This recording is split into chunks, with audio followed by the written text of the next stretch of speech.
Monsieur Nambourema, bonjour. Bonjour. Joyeux anniversaire à vous.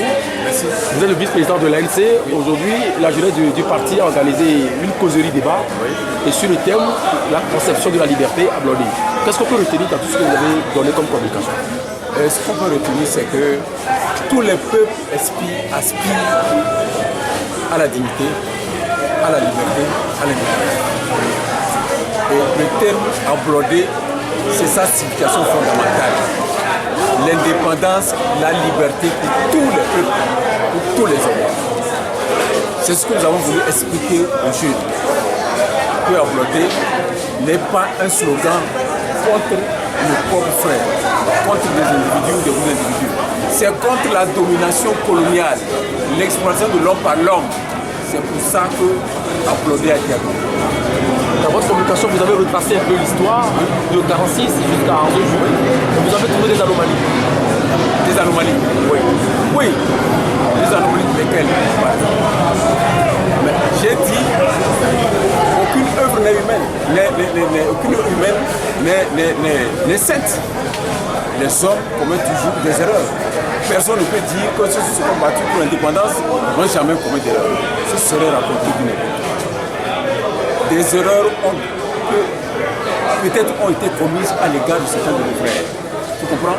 Mais ce qui est important, c'est l'objectif, c'est le but qu'on vise. Libérer tous les peuples, tout le monde.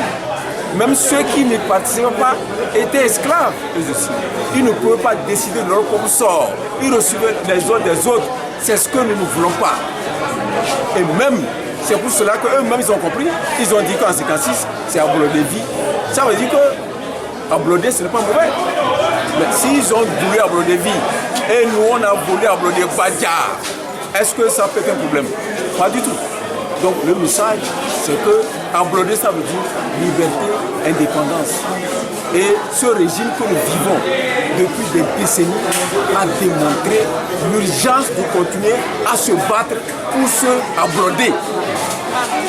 Dans tout ça, la France a eu une part de responsabilité, vous avez dit. Mais ce n'est pas une part, elle est fondamentalement responsable. Vous comprenez? Parce que nous avons eu l'indépendance en 60. Olympio a été élu président de la République. Le 13 janvier, c'est eux qui l'ont fait assassiner.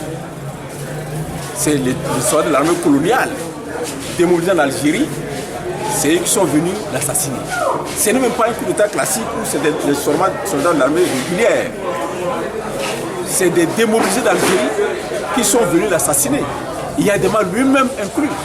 Puisque c'est le 2 février 63 que le président Grousski a pris une ordonnance ou un décret pour l'intégrer dans l'armée togolaise avec rang de lieutenant. Il était chef. Donc c'est le 2 février 63 qu'un décret a été pris pour l'intégrer dans l'armée nationale. Donc il n'était pas de l'armée nationale.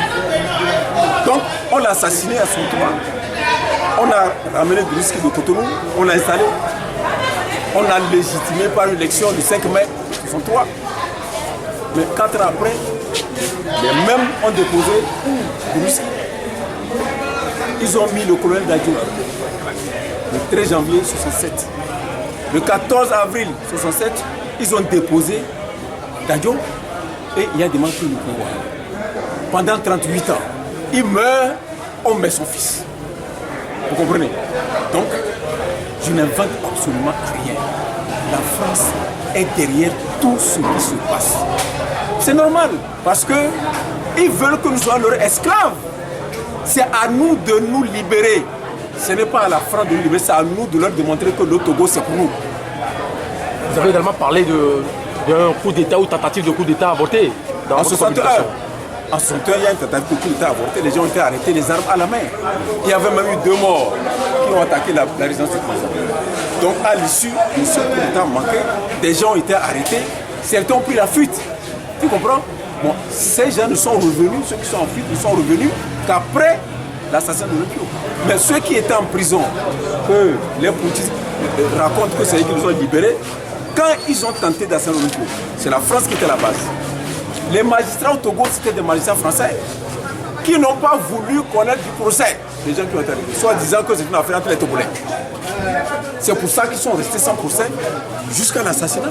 Parce qu'on n'avait pas, de magistrat. Les Français qui sont complices refusent. Voilà.